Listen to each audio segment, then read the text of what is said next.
কি হলো কি রে? তুই তো মনে হচ্ছে বউ মারা সব হয়ে গেছে, তো চিন্তা কিসে তোর? আর বলিস না, আমাদের এমএলএ সাহেবের মেয়ের বিটা ভেঙে গেল রে। ওইসব কথা ভেবে লাভ হবে মারা? এমএলএ সাহেবের মেয়েরও দোষ আছে মারা।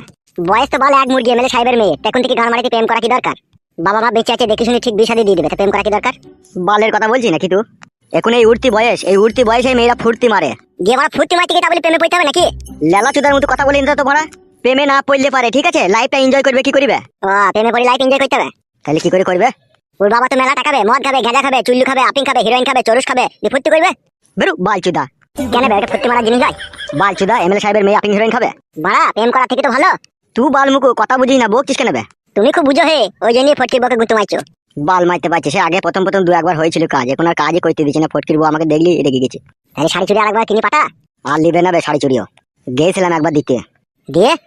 ওর মা নারকেল বেগম, যে এখন আমাদের এমএলএ সাহেবের সাথে কইছে। হ্যাঁ হ্যাঁ, ও মাগে তো কইছে, দিকে হলো বল। ওর মা বলছে খবরদার কালো কুকুর